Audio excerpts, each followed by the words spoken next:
cuadradito de cielo, una ventana hacia el río, un río hecho de luz, un río hecho de luz y de pájaros en vuelo. Yo quiero ser navegante por el cielo austral, yo quiero ser navegante por el cielo austral, sin salir de mi remanso a la sombra del ceibal, a la sombra del ceibal.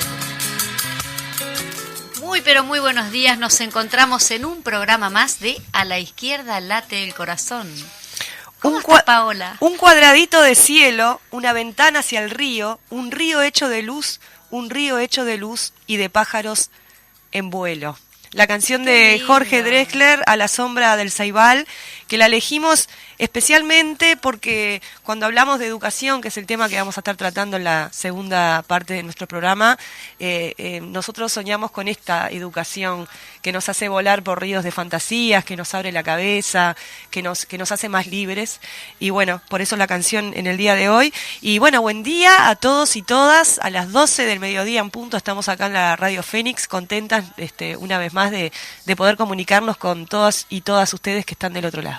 Con mucha información que estuvimos justamente trabajando para informarle a la gente, para también que hagan una especie de reflexión en cuanto a lo que nosotros le proponemos, también con un pensamiento crítico, ¿no? Claro, hablamos siempre de que la idea de este programa es poder manejar nuestra propia agenda y no la agenda que se nos impone desde los medios hegemónicos. Y hablando de nuestra propia agenda y más desde el plano, si se quiere, personal, voy a aprovechar esta oportunidad para darle un abrazo y un beso grande a mi hermana, Natalia, que está cumpliendo años en el día de hoy, que hace muchos años se fue para Argentina, esta cosa de las familias que se separan. Sí, exilio, ¿no? Y bueno, en esa época era la época de la crisis, donde igual que muchas otras familias explotó y nos dividimos, unos para un lado, otros para otro, fue muy doloroso, como seguramente todos y todas recuerdan, que había aparte un exilio muy grande de hijos, sí, jóvenes. 2002. Claro, fue ahí en esa época, sí. Que bueno, que estamos tratando, hablando de rendición de cuenta también, de tratar de que eso no vuelva a ocurrir, aunque hacen una fuerza del gobierno para que pase, que no tiene, es tremendo. Bueno, sí. También le mando mis saludos también a Natalia por su cumpleaños, desde acá también. Uh-huh. Y bueno, no sé cómo está ahí, ¿dónde está ella específicamente? En Argentina. Está frío, supongo. Sí, Villa Gesell. Balneario argentino. Pero bueno, eso, y bueno, y agradecer también a todas las personas que se han comunicado, que se comunican, que nos saludan por el tema del programa, que nos dan para adelante. En breve ya vamos a tener habilitado el número de teléfono para que nos puedan mandar mensajes y tener como un ida y vuelta. Y tenemos que anunciar también una primicia, no sé, Paola, si te parece, Dale. Que lo habíamos dicho, bueno, lo anunciamos, no lo anunciamos, bueno, lo vamos a anunciar. En más de una oportunidad dijimos que vamos a tener una columnas temáticas que vienen directamente desde el Parlamento, desde los parlamentarios, en este caso, desde la parlamentaria. Si querés te doy la derecha para que la menciones. Sí, justo la derecha no, dame la izquierda. La izquierda. Sí, porque aparte estás a mi izquierda. Claro.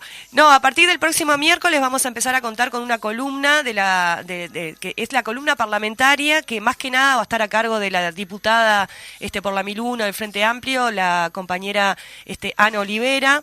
Va a ser una columna interesante porque aparte Ana es de una solvencia, de una capacidad y también de una sensibilidad, como lo demostró ayer en la media hora previa cuando mencionaba la situación que se está viviendo en el barrio Marconi. Que le va a dar mucho más contenido profundo y político como tiene que ser acá en la izquierda late el corazón, así que los invitamos a todos y todas a que nos acompañen y que después nos comenten sobre la columna, qué les pareció y eso seguramente le va a llegar también a Ana. Vamos a comenzar con la rendición de cuentas, que es justamente la temática que impacta en este momento, pero más adelante se va a seguir con las noticias. Así que ahora sí, ¿les parece? Vamos a la plaza. A la sombra del ceibal.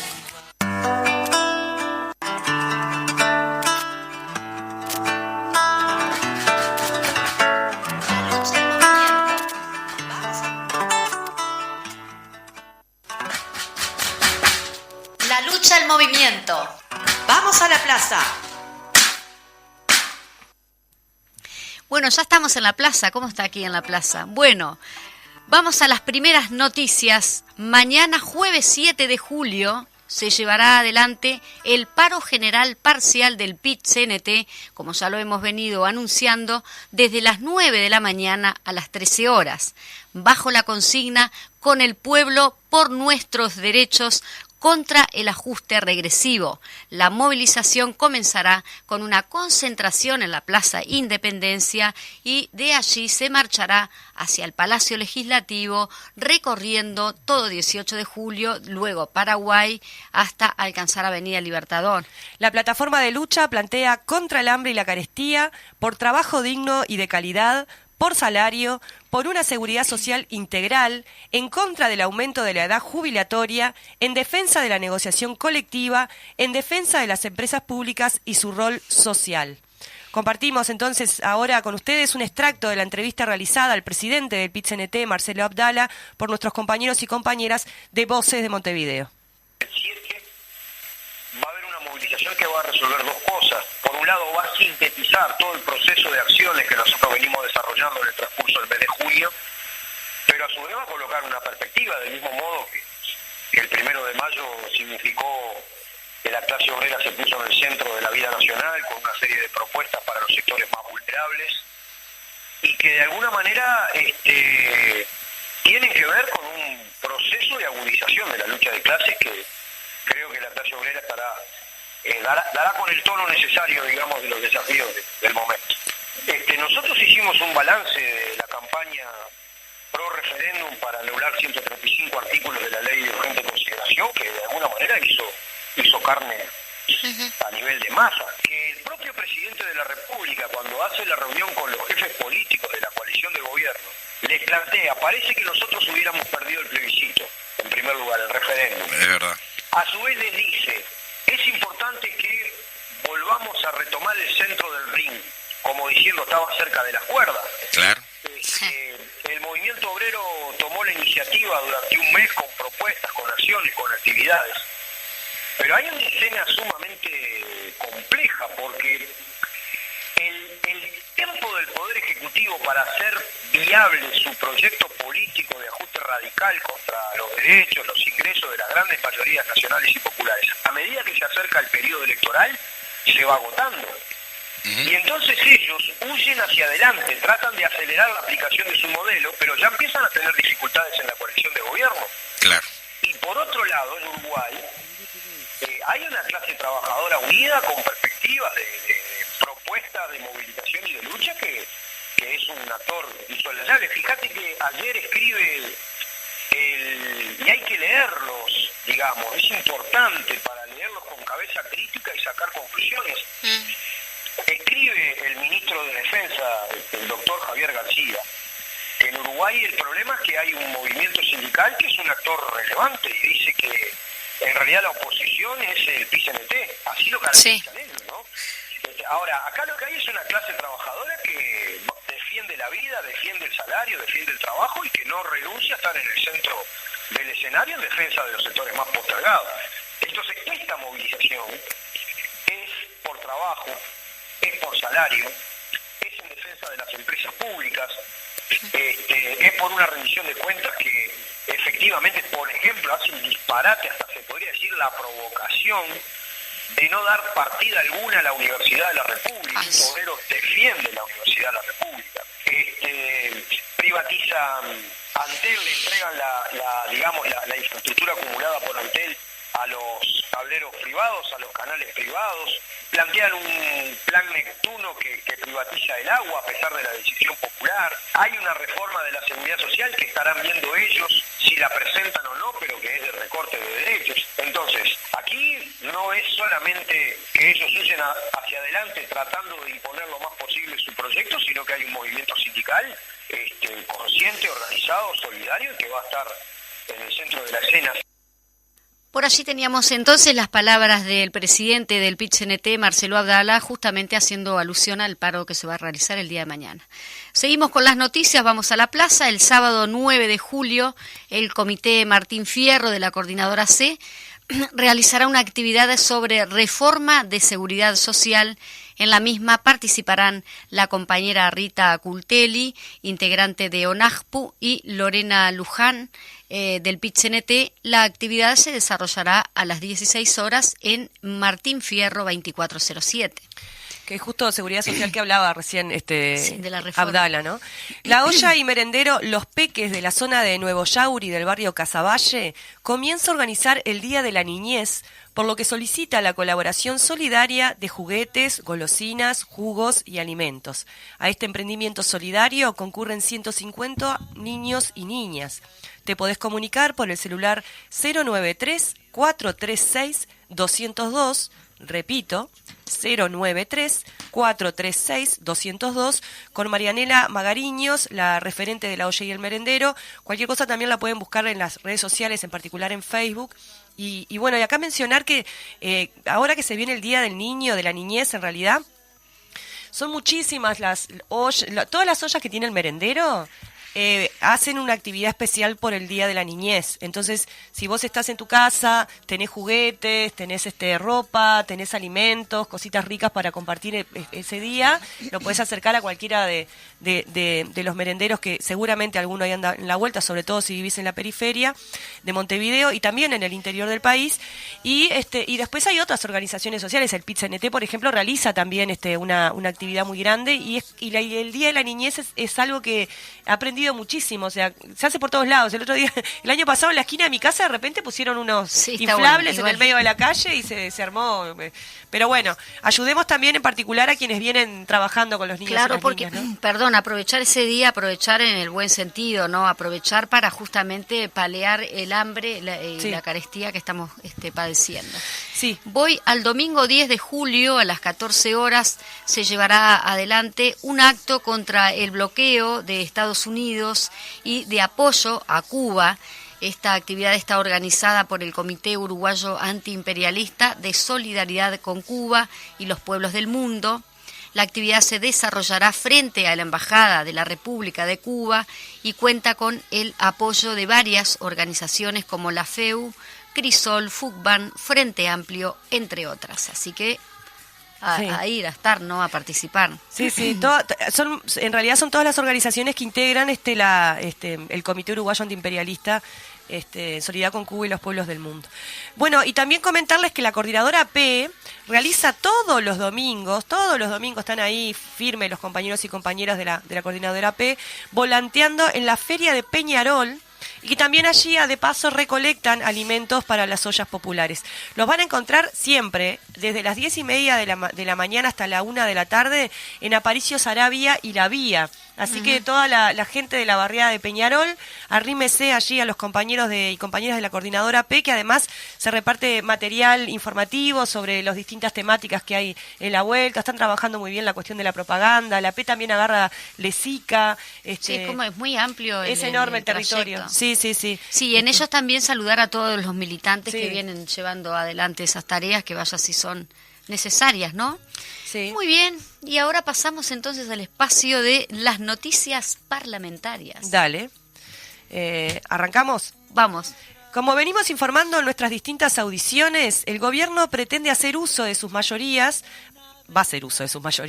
para cambiar cualitativamente la integración de la institución de derechos humanos.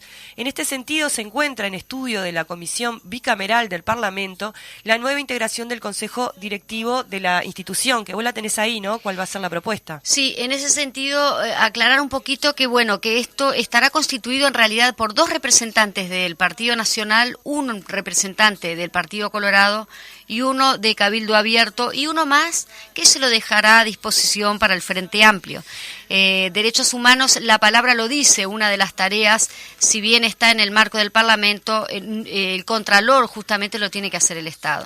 No es contradictorio, ¿no? Exacto. En una carta publicada, firmada por más de 50 organizaciones sociales, entre ellas madres y familiares de detenidos desaparecidos, Historias Desobedientes Uruguay, hijas, hijos y familiares de represores por verdad, memoria y justicia, la FEU, FUCBAN y diversas organizaciones de todo el país, manifestaron que, y cito, la ley es clara y no admite otra interpretación. Quienes podrán proponer postulantes son las organizaciones sociales habilitadas a participar en las asambleas nacionales de derechos humanos.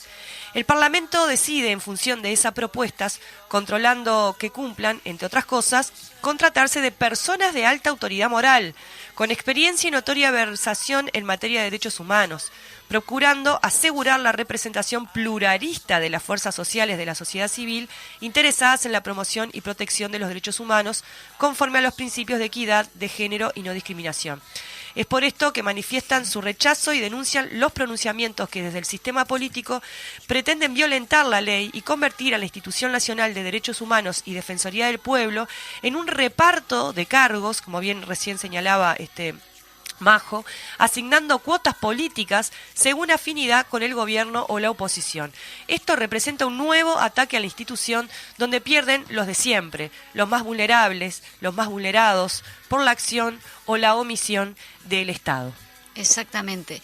Y por allí también decir que yo ahí dije, no es contradictorio, en realidad es contradictorio que justamente el Contralor, que es quien tiene que controlar justamente estos cargos estén inmersos en el controlador, es decir, es como contradictoria y porque es una cuestión que si va a controlar el Estado, poner cuota política y demás en función de mayorías relativas que deforman, por eso decíamos que es un cambio cualitativo, cambia la calidad y por lo tanto los objetivos y la función que venía teniendo la Comisión de Derechos Humanos, que como ya les dijimos, si ustedes quieren saber bien de qué va la Comisión de Derechos Humanos, que no se trata solamente de la búsqueda, si bien se trata también, pero no solo, pueden ingresar a la página del Parlamento, ponen ahí en el buscador informe de Comisión de Derechos Humanos, y ahí les va a aparecer el informe donde van a darse cuenta de la diversidad de temas. Por ejemplo, lo que tiene que ver con los abusos policiales, todas las denuncias que tienen que ver con abuso policial, muchas de ellas llegan a la Institución de Derechos Humanos.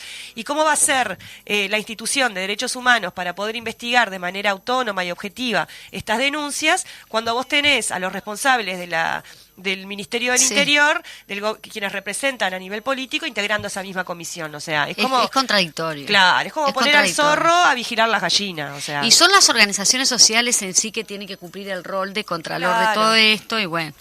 Muy bien, es lamentable porque si antes era difícil el tema de la búsqueda de los desaparecidos, ahora lo será peor. Lamentablemente tenemos que anunciar eso o esto es a lo que llego yo a modo personal. Bien.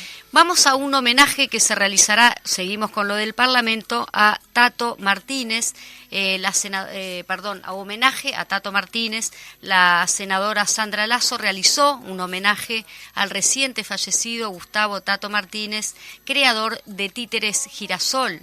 Tato Martínez fue dirigente de la Asociación de Titiriteros del Uruguay y, como él mismo decía, arriba los que aman y nadie se salva solo.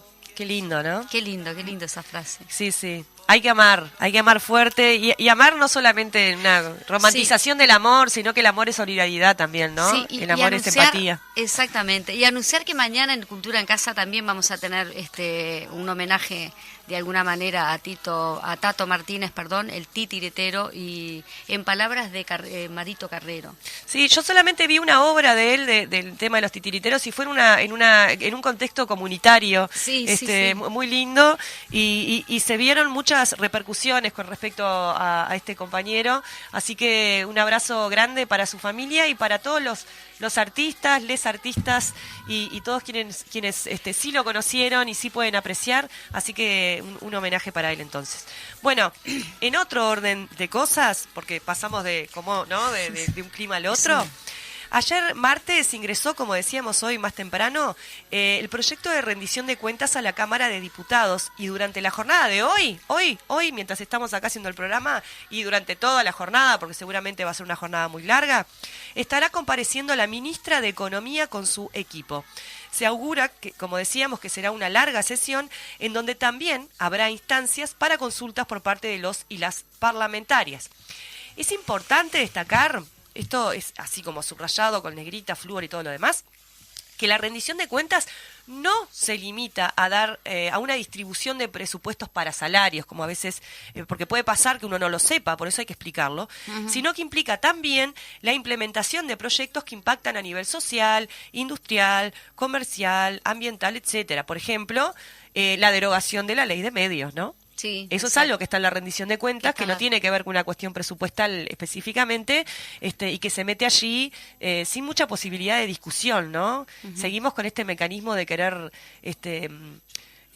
cambiar o modificar cuestiones profundas que tienen que ver, que tendrían que ser discusiones democráticas más amplias a través de lo express. Ya lo vimos en la LUC, ¿no? Sí, hará falta un programa como este, ¿no? Hablando de temas parlamentarios, que un poco también ilustra que, como bien lo decía Ana, cuando estuvimos allí con ella en el Parlamento, es muy ilustrativo cuando ella explica justamente el rol de la rendición de cuentas, que no es solo eso. Y eso es el Parlamento es el pueblo inmerso. Claro. En las políticas justamente del Parlamento. Y bueno, finalmente anunciamos que a partir del próximo miércoles, que ya lo habíamos anunciado, tendremos la columna de nuestra diputada Ana Olivera, aquí todos los miércoles la vamos a tener. Y quería comentarles también que esto fue, ayer llegó la información, recuerdan que habíamos tratado el tema con la senadora... se me fue el nombre, Silvia Nane, sobre lo que nosotros caracterizábamos, y ella también lo caracterizaba así, la tenencia compartida impuesta, que era muy grave, que tenía consecuencias complicadas, sobre todo lo que tiene que ver en la defensa de los derechos de los niños y niñas y adolescentes. Bueno, finalmente se presentó el proyecto unificado, que estaba como ausente, que supuestamente iba a ocurrir y no, y al parecer se tienen los votos para aprobarlo, los votos de Ciudadanos, que eran los que estaban en duda, así que una noticia realmente muy compleja, un retroceso enorme en lo que tiene que ver con los derechos de los niños, niñas y adolescentes, y una demostración de cómo los lobbies, una vez más, logran imponer su moral conservadora sobre los derechos de todos y todas, ¿no? Así que seguramente en el próximo programa estaremos profundizando un poquito más sobre este tema para saber bien cuál es el estado de situación, pero informar que ingresó el proyecto unificado finalmente a estudio. Sí, está bueno después de poder desarrollarlo con más amplitud. Y después tenemos que por falta de quórum se levantó la sesión la Cámara de Diputados, se levantó la sesión por falta de quórum cuando se iba a tratar justamente un tema súper delicado y en cuanto a la rendición de cuentas también dijimos por allí que el MIDES iba a estar presente en ese quórum que justamente no se pudo llevar a cabo por falta de quórum, esa temática que no se pudo llevar a cabo por falta de quórum, después de un cuarto intermedio que solicitaron para justamente presentar el libro Las fuerzas de las ideas de Julio María Sanguinetti. La fuerza de las ideas, por favor. De las ideas de ellos, ¿no? Con ese título, bueno, pueden ser ideas dominantes. Retrógradas, conservadoras. Dominantes. Pero qué casualidad, después de la presentación del libro, no hubo quórum para tratar un tema hiper sensible y delicado. Sí, que entre otras cuestiones, lo que iba a presentar el MIDES supuestamente, porque no lo presentó, así que no está, tenía que ver con...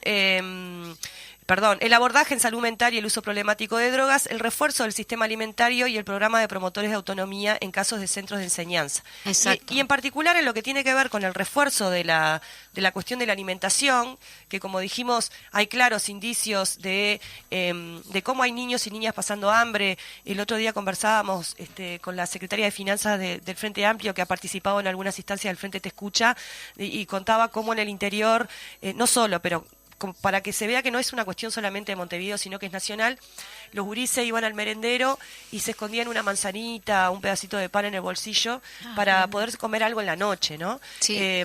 Situaciones sumamente complejas. Y bueno, y en ese sentido el Frente Amplio denuncia claros signos de falta de alimentación en adolescentes en Montevideo, y la Intendencia de Montevideo anuncia medidas. Pues se reunió la agrupación de gobierno departamental que trató el tema, y la alcaldesa Silvana Pisano dijo que hay un problema importante para acceder a una alimentación digna en la población liceal. Grave. Sí, gravísimo. Grave, bueno, sí. Una vez más, como lo hemos dicho en más de una oportunidad, el gobierno a nivel departamental de Montevideo salvaguardando, o mejor dicho, tomando partido de Sí. estas responsabilidades que en realidad la tendría que tener también el gobierno a nivel nacional, ¿no? Sí. Que es lo que justamente no está haciendo. Sí. Muy bien. eh, Sí, seguimos con las noticias. Seguimos con las noticias. Quería comentarles también que, bueno, que como para complementar un poquito, ¿no? Es más una noticia frente amplista, pero se va a hacer el lanzamiento finalmente de los 500, del plan para abrir los 500 nuevos comités de base bien. en todo el territorio nacional. Es un activo que se va a realizar, creo que es este viernes, sí, si no me equivoco, en la huella de Sereñi. Así que va para adelante el Frente Amplio. Avisarles también que tenemos tiempo todavía para vender el bono, colaboración por los que vamos a ganar una moto, Sí. un auto, y que para desarrollar nuestro plan político necesitamos finanzas, compañeros, compañeras, a vender el bono. Sí, yo ya lo compré, Ya se lo vendí a Majo, pero y bueno, como me lo nada. vendiste vos, lo voy a ganar. Y por supuesto, esperemos que sí. Yo no quiero tirarte mala onda, pero soy media bufa. Yo nunca me gané nada. Pero bueno, Todos dicen lo mismo. no está bueno que diga esto si quiero que me compren bonos, ¿no? Sí, tengo acá una noticia, Dale. para compartir, que no la íbamos a dar, pero como vimos que tenemos tiempo, Dale. seguimos. Sí. La red de intelectuales y artistas en defensa de la humanidad, capítulo Uruguay, le invita a participar en el coloquio José Martí y la integración latinoamericana. Esto se va a realizar en el día de hoy, en el día de mañana, 7 de julio de 2022, en la antesala de la Cámara de Senadores del Parlamento. Esto se realizará a la hora 16, confirmar asistencia por redhuruguay@gmail.com. Estamos en el marco justamente de... Repetí el mail, así la gente lo El anota. mail es redhuruguay@gmail.com. Buenísimo. José Martí y la integración latinoamericana. Si habrá el documento de José Martí que hay que sacar, desempolvar y empezar como a difundir, porque, bueno, acá participan doctora Marlenes Vázquez, Gabriela Cultelli, Juan Raúl Ferreira, Carlos Medina, Gabriela Pereira, Roberto García, y María Collazo. Son los que van a estar allí. Y bueno, modera Leandro Grille. Y ya que estamos, los invitamos a todos y todas. El 16 de julio, a partir de las 12 del mediodía, se va a hacer una lentejeada en el Comité Elena Quinteros, allí en Quichua y Avellaneda. Va a estar acompañando Betiana Díaz para conversar. Miren qué lindo el nombre que le pusieron a la actividad. Dice, hay crecimiento económico. ¿Quién se la está llevando? ¿No está bueno? Está buenazo. buenísimo. Bueno, así que el 16 de julio, creo que es sábado, a las 12 del mediodía, con lentejeada de por medio, una actividad interesante para poder informarse sobre la rendición de cuentas. Me mandan acá un mensaje, dice, desde Santa Ana se les escucha muy bien, kilómetro 75. ¿Dónde es Santa Ana? Santa Ana, Costa. Ese es el pasando balneario. balneario. Ahí Bueno, está. mandamos saludos a Santa Ana. Arriba, a todos Santa Ana. Santa Ana. Sí, buenísimo. Bueno, vamos a estar en la segunda parte del programa conversando con Sí, con el diputado Nicolás Ahí va. Lorenzo, Gracias, Majo, diputado por el Frente Amplio en el Parlamento, Nicolás Lorenzo, justamente lo que venimos tratando, el tema de la rendición de cuentas, y él nos va a estar hablando específicamente del tema educación. Me parece que no es nada menor después de todos los acontecimientos que se vienen. Claro, porque la dando. rendición de cuentas, como decíamos antes, abarca una variedad enorme de temáticas. Algunos no deberían abordarse en la rendición de cuentas, por esto que decíamos de la calidad de la discusión democrática. Pasa por distintos ámbitos. Hablamos de ACE, hablamos de INAU, de la Universidad de la República, de las diferentes entes, sobre instituciones y demás que conforman el Estado. Y en particular lo que vamos a hacer en la segunda media hora es ver si podemos desmenuzar un poquito cuál es este presupuesto que se le está asignando, no asignando, si es aumento, si es recorte, porque hay un discurso que construye el gobierno, ¿no? En función de querer presentar la rendición de cuentas como, miren qué bien, escuchamos a la sociedad organizada, estamos dando dinero, pero hay que... O aumentos. Hay que mirar con un poquito más de atención y de lupa para no caer en el discurso facilongo y hegemónico y blindado que tiene este gobierno en relación a cómo leemos esta rendición de cuentas y qué impacto tiene en la vida cotidiana de las personas, sobre todo aquellas de las que venimos hablando sistemáticamente, que a veces uno nombra mucho y parece que como que deshumaniza, pero eso no quiere decir que no duela profundamente la situación realmente muy compleja que están viviendo una cantidad de personas, niños, niñas, adolescentes, mujeres, personas mayores, las personas que están en la calle, todos lo vemos, es impresionante la cantidad de personas en la calle.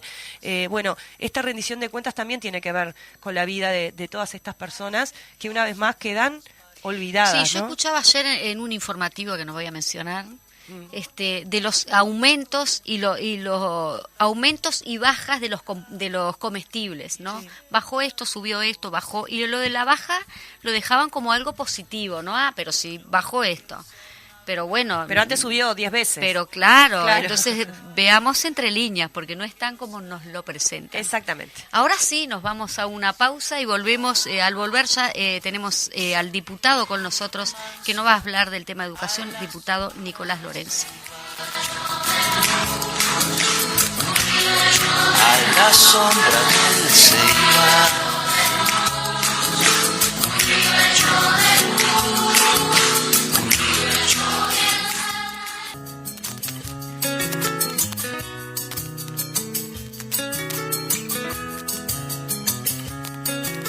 Volviendo de la pausa, nos vamos de lleno entonces a la entrevista que le habíamos anunciado anteriormente con el diputado del Frente Amplio, Nicolás Lorenzo, que en el marco de la rendición de cuentas nos va a estar hablando del tema educación. ¿Cómo estás, Nicolás? Bienvenido al programa.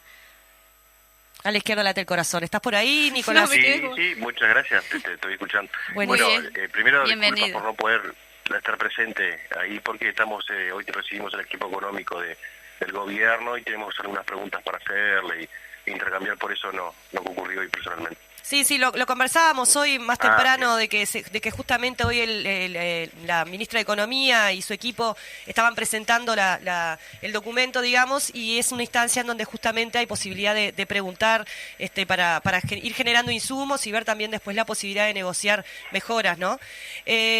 Diputado, arranquemos por el principio, ¿verdad? Sí. Esta rendición de cuentas 2021 ocurre después de 2 años en que esta administración está al mando, digamos, del gobierno, ya ha decretado el fin de la pandemia. ¿Cuáles las condiciones en las que llegamos a esta rendición de cuentas 2021? Bueno, empecemos por lo que es lo principal, que es el presupuesto quinquenal, ¿no? Que se presentó en el 2020, y después empecemos con las rendiciones de cuentas de ese presupuesto. Bien. Y que ya vimos que en aquel momento, cuando se presentó el presupuesto, que venía un recorte presupuestal en lo que tiene que ver en empresas públicas, en servicios, en todo el Estado prácticamente se hizo un recorte, porque el presidente en campaña electoral ya había dicho que iba a ahorrar 900 millones de dólares, creo que todos tenemos conocimiento de eso. Sí.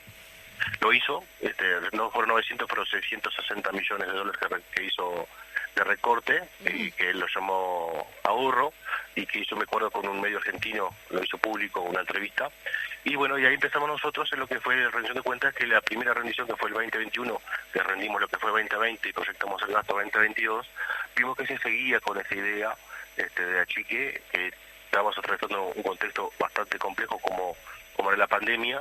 Asimismo el gobierno siguió con su idea de recorte presupuestal y con la meta única que tiene, que es el déficit fiscal, sin pensar realmente cómo le debe cambiar la vida a los ciudadanos comunes. Y entonces hoy tenemos como bien tú decías, se levantó la medida COVID, no le queda otra al gobierno que empezar a gastar algo, o sea, empezar a poner algo de dinero en algún lugar. Y después de 3 años prácticamente de gobierno, 2020, 2021 y 2022, no hubo gasto, incremento de gastos, solo recorte, y ahora sí, para el 23 va a haber un poco de dinero, y para el 2024 también un poco de dinero. Recordemos que en la próxima revisión no se puede haber va a haber un último incremento de gasto, y pensamos que el gobierno, como como anunciaron algunos inclusive diputados del gobierno, va a incrementar más aún el gasto porque se avecinan las elecciones y el gobierno se va a posicionar para mantener el gobierno nacional. Un gasto que de todas maneras es inferior a lo ya recortado, ¿no? Sí, por ejemplo en educación, Ahí va. una cosa que le vamos a preguntar a la ministra, tenemos la planilla que lo presentó ANEP y estuvimos revisando cada uno de los números. Estamos arriba del 151 más o menos millones de dólares de recorte en lo que va de este periodo en ANEP, sí. Solo en ANEP, porque ellos ponen, la ministra puso ahora que van a invertir 45 millones de dólares el año que viene y 55 millones en el 2024 en educación, pero educación incluye MEC, Ceibal, UTEC, lamentablemente Perú del Ar no la nombraron porque no le van a dar un peso para ese Eudelar. Entonces, si tú miras números para que se entienda. Claro. 151 millones de dólares en ANEP y se le da 100, ¿no? Pero para UTEC, para ANEP. Sí. Estimamos nosotros que para ANEP va a ser 70, 80 millones y los otros 20 restantes va a ser para UTEC. También el Ministerio de Educación y Cultura tiene una parte, así que vamos a hablar de 60, 70 millones que se le va a dar a ANEP en el periodo cuando le recortó 151, o sea que le va a dar la mitad de lo que le recortó. Exacto. ¿Entiendes? Sí. Más o menos, no quiero, porque los números finos lo vamos a hacer cuando comparezca ANEP, para preguntarle realmente, pero los números gruesos que hoy presentó el equipo económico quiere decir que en el quinquenio lo que le recorte le va a dar la mitad a ANEP.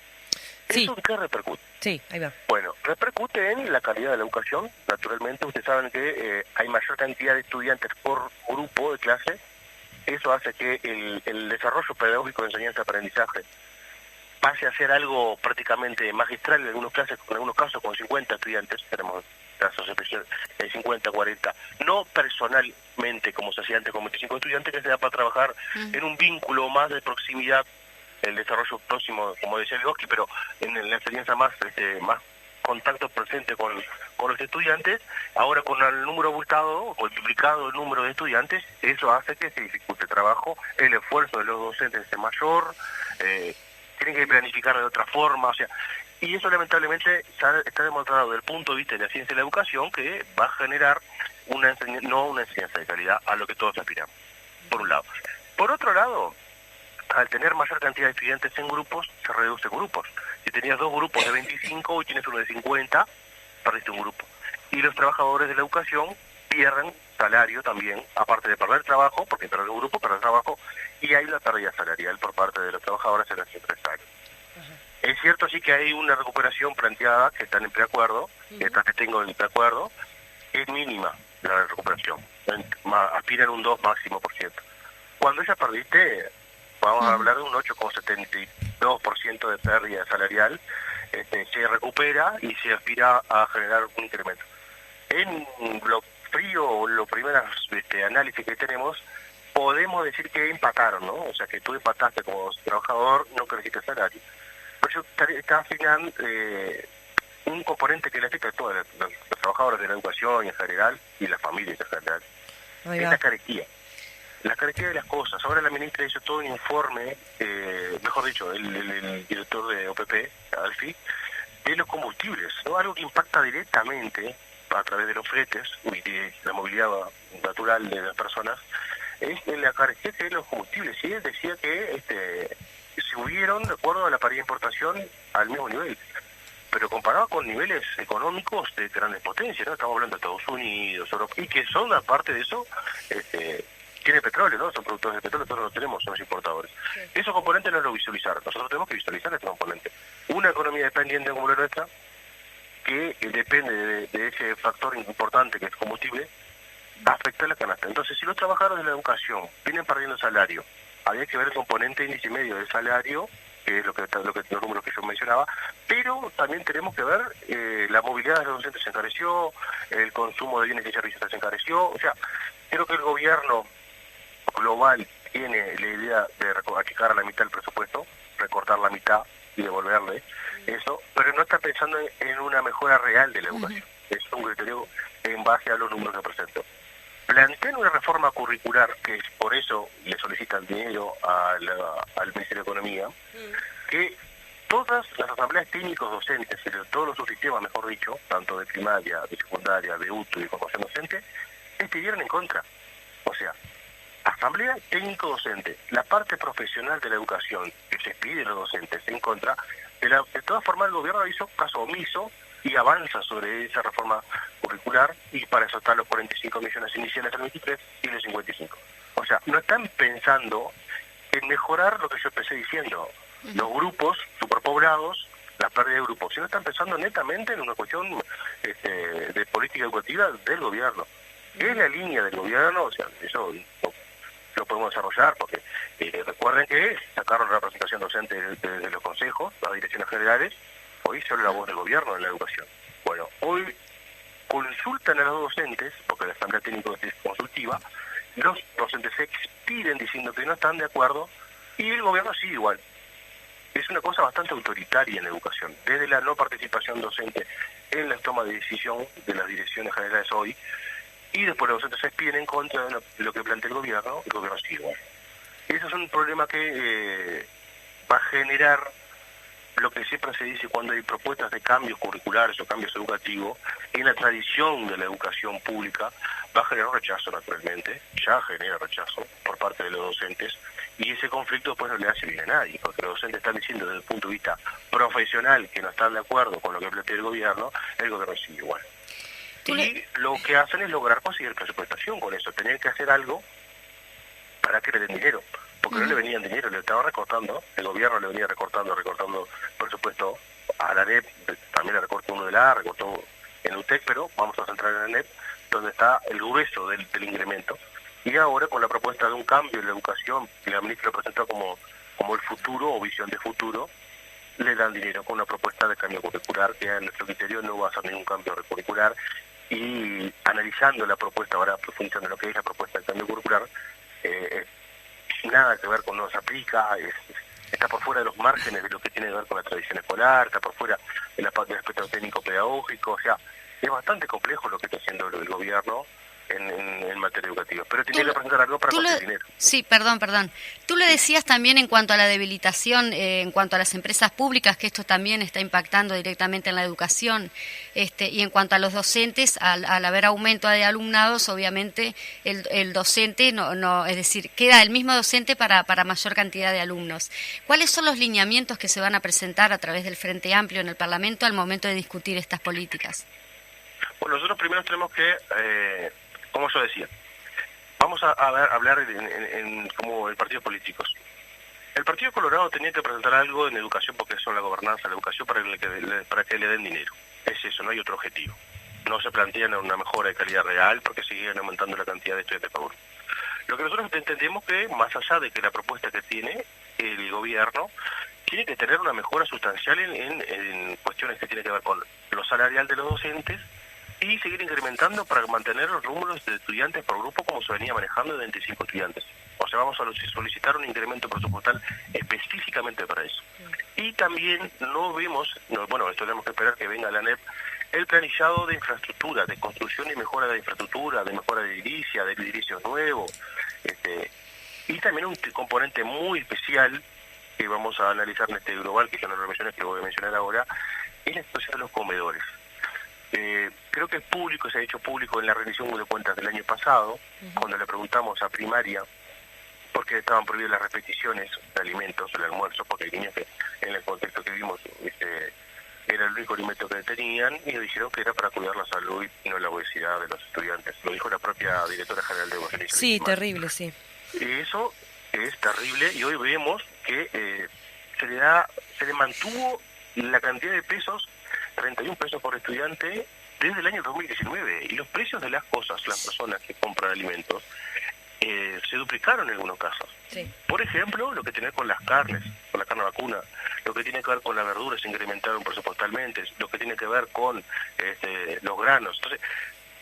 Entonces, si te mantengo el ingreso a un hogar, vamos a separar, después lo pasamos a los comedores, sí, 31 pesos por plato, o 55, o sea, mantengo desde el año 19, pero las cosas siguen subiendo, obviamente que la calidad va a bajar, y vas a costar menos. Sí.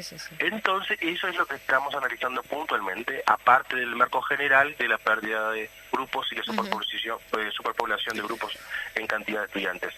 Y ese es otro componente que lo vamos a marcar, de que nosotros queremos separar realmente la situación de alimentación escolar. Sí, de hecho, lo denunciaban desde el FENAPES, desde primaria también, que muchas veces los docentes, en el caso de secundaria, y las maestras y las directoras muchas veces, haciendo malabares para poder agrandar esas porciones que, como bien decís vos, cada vez son más pequeñas porque el monto es el mismo, haciendo colectas, pidiéndole a la familia. Hemos leído comunicados que salen de las escuelas pidiéndoles a las familias colaboración. Es realmente muy complejo. Diputado, pasando ahora a lo que tiene que ver con la Universidad de la República, que como bien usted decía, no tiene un incremento salarial, pero no solo, incremento presupuestal, sino que no solo eso, sino que además, de alguna manera, hay además de que ya viene arrastrando una caída que se especula será del 7,6% al final del periodo, tiene dos componentes que son por lo menos polémicos, ¿no? Lo que tiene que ver con el aporte que había en relación al Fondo de Solidaridad y esta entrega de $7 millones que inicialmente se habían anunciado como 20 millones por parte del secretario de Presidencia a la Intendencia de Paysandú, no a la Universidad de la República, para la construcción de un centro universitario allí en el departamento. ¿Qué tenemos para decir en relación a la Universidad de la República? Bueno, primero yo estuve hablando con los compañeros de comisión cuando la primera reunión y vimos que no había dinero para modelar, y ahí yo creo que hay un componente muy fuerte ideológico, así como la ANEP es netamente de la visión política del gobierno, en lo que yo mencionaba anteriormente. Acá también, el UDELAR es netamente político. Lo que está planteando es sitiarlo en una estrategia para que se entienda y quitarse los recursos. Y hacer política partidaria, que fue, inclusive, te agrego, si tú lo viste, sí. Álvaro Delgado concurrió, estuvo con Olivera, con el intendente de Paysandú, en una especie de... Claro. Sí. de promoción por parte del intendente de Paysandú y el gobierno nacional, con rédito netamente político electoral. O sea que claramente esto es el objetivo: limitarle los recursos a la UDELAR, limitarle la proyección, limitarle las cosas que puede hacer del interior, descentralización caso Paysandú, y darle por otro lado apoyo político al gobierno departamental. Esa es una primera análisis que estuvimos viendo nosotros.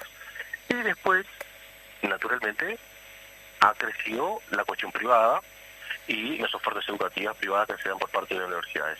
No quiero decir con esto que se transfiera de recursos, pero bueno, debemos recordar también que está el plan de que los docentes sean universitarios. Sí.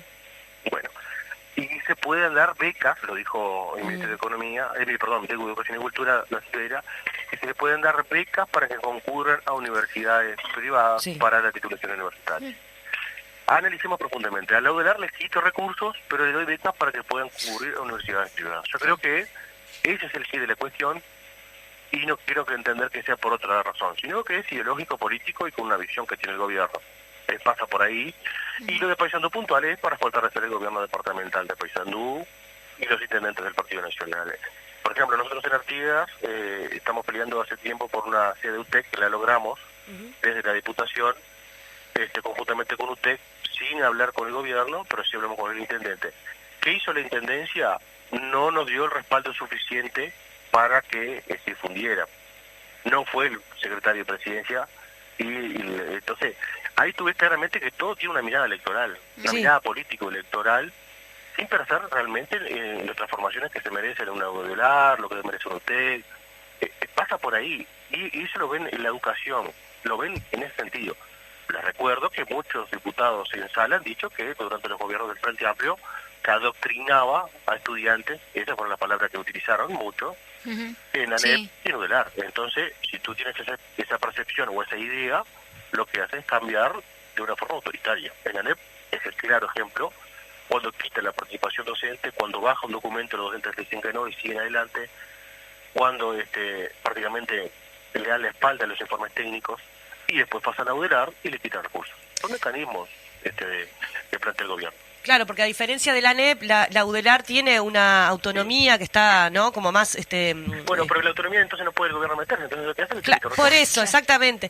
Capaz que también, no quiero poner a hacer de cuenta que vos lo estás diciendo, es una opinión y la comparto acá en el aire, en esto de que en su momento hablábamos, antes del gobierno del Frente Amplio, ¿no?, de los 15 años de gobierno, había una salud para pobres, incluso había un carné que los pobres le decíamos el carné de pobres, incluso nosotros mismos le decíamos así, y también había hay como una idea, por lo menos muy del Partido Nacional, el herrerismo, ¿no? Esta cosa conservadora, por un lado, y por el otro lado también una educación muy precaria para los pobres y que los que tienen plata puedan pagarse una educación de calidad a través de las instituciones privadas. Parece ser ese un poco el camino que nuevamente traza este gobierno de derecha encabezado por el herrerismo. ¿Qué opinás en relación a esto? Es tal cual. Inclusive, cuando se le pregunta a Figueira cómo se va a hacer la titulación universitaria de docentes, él dice, y bueno, se le proveerá becas a los estudiantes para que hagan en universidades privadas.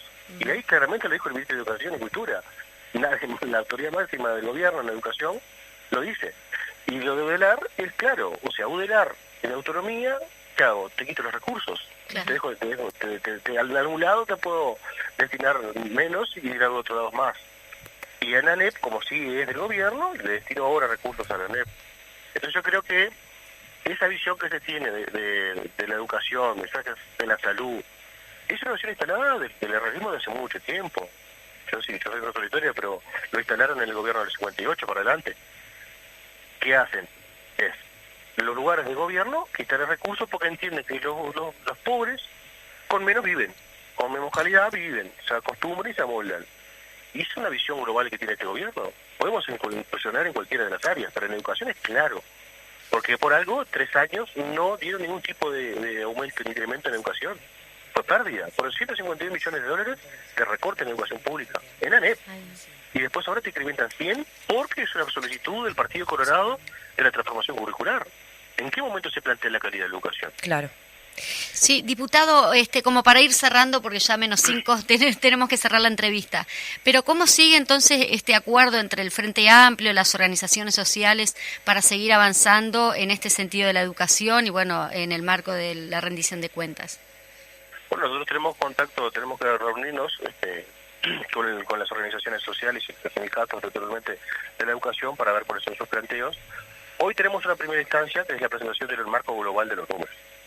También utiliza el gobierno algunas cuestiones, ¿no? En la gráfica que presentaron dice educación 45 millones, no dice ANEP, UDELAR, UTEC, no dice educación, porque saben que le dice 0 por UDELAR. Claro. Entonces, necesitamos afinar los números, necesitamos, cuando el 13 ya concurre UTEC, entonces hay preguntarle, el 28 la ANEP, hablar con el rector de la UDELAR y solicitar capaz que una entrevista a la UDELAR también. Bien. Y en el momento de la votación en comisión y en sesión, el Frente Amplio plantea incremento de gasto para educación, pero vamos a decir dónde. ANEP, UTEC, UDELAR. Bien, buenísimo. Buenísimo, sí. Bueno, diputado Nicolás Lorenzo, le agradecemos muchísimo que haya podido estar hoy aquí, dándonos una información inicial de cómo va a ser la cuestión de la educación. Seguramente estaremos conversando en otras instancias porque a medida que vayamos avanzando... ¿Hasta cuándo hay tiempo para hacer modificaciones en la rendición de cuentas, diputado? Bueno, nosotros tenemos la primera instancia que es la comparecencia. Sí. Le decimos incisos porque concurre UTEC, ANEP, ministerios. Ahí intercambiamos y nutrimos de información. Y después se vota, en la última semana la primera semana de agosto se vota en comisión y ahí se introducen cambios. Que son artículos sustitutivos o aditivos, o agregar cosas. Ahí el Frente Amplio va a presentar. Y después en el Pleno se vota lo que viene del gobierno y lo que plantea el Frente Amplio. Buenísimo. Así que tenemos tiempo para plantearlo todavía. Y bueno, y organizar nuestra base social también Frente Amplista para... Es necesario. Exacto. Es necesario. Y que los Frente Amplistas sepan de lo que está haciendo el gobierno, con la mirada que tiene el gobierno sobre la sociedad. Muy bien, muchísimas gracias entonces. Y bueno, obviamente que te vamos a tener en alguna otra oportunidad cuando esto vaya avanzando. Muchas gracias, senador. Diputado. Bueno, un gusto. Hasta luego, que pase bien. Hasta luego. Le aumenté ahí el grado, pero bueno, es clarísimo, clarísimo.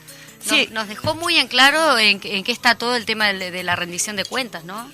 Sí, en lo que se refiere a la educación. Exacto, lo que refiere a la educación, la idea es ir de poquito ir desmenuzando todo este proceso, que es complejo, pero bueno, la intención, por lo menos la intención que vamos a tener desde aquí, desde la izquierda late el corazón, es ir avanzando en la comprensión para que después también todos los compañeros y compañeras militantes organizados que nos escuchan puedan también trasladar y traducir en sus territorios en función de las necesidades de cada lugar, porque no es lo mismo por ahí cómo impacta la rendición de cuenta en alguno de sus incisos, como decía recién el diputado, en Artigas, o en Paysandú, o en Salto, o en Montevideo, Montevideo, o sea, también cada lugar tiene su fibra, en donde algunas cuestiones de la rendición de cuentas son más fáciles de entender o de percibir porque es algo que los afecta directamente, ¿no? Sí. Quizá también tener alguna representatividad de la UDELAR también en alguna oportunidad aquí a la izquierda late el corazón, eso lo vamos a estar viendo más a futuro, pero bueno, para tener, ¿no?, las dos caras y ver cómo está impactando esto también a nivel UDELAR, que como él bien lo dice, y me parece que eso es importante destacar, cuando dicen este presupuesto es para la educación, no es para toda la educación es como mucho más amplia, ¿no? Con lo que costó aumentar el presupuesto de la Universidad de la República, incluso en nuestro gobierno del Frente Amplio, fue una discusión muy compleja la cuestión de cuánto porcentaje del PBI iba a ir hacia la educación, si se discutía a nivel de porcentaje, si se discutía a nivel de números concretos y no a nivel de un porcentaje del PBI. O sea, pasamos de ser esa discusión, que era muy aguerrida esa discusión, yo recuerdo en esas épocas estaba en la universidad, en el movimiento estudiantil, a directamente no te doy nada, y no solo no te doy nada, sino que además te voy quitando recursos, como pasa, como decíamos recién,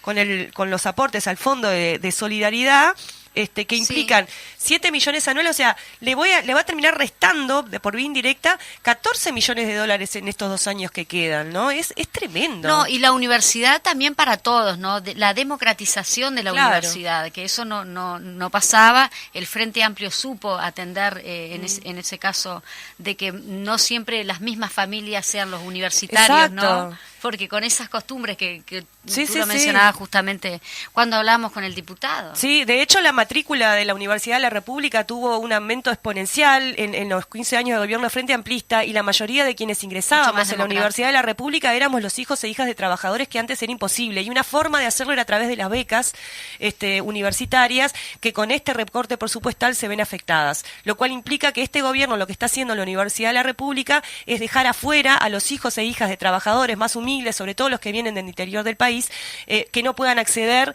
a una educación terciaria de calidad como la que tenemos en la Universidad de la República. Bueno, vamos cerrando, Majito. Privatizarla solapadamente. Privatizarla solapadamente. Bueno, nos estamos despidiendo de A la Izquierda Late el Corazón. Estamos nuevamente el miércoles que viene, y gracias por escucharnos, por estar del otro lado del micrófono. Vamos arriba, gente, con lucha, siempre con lucha. Salud. Un cuadradito de cielo.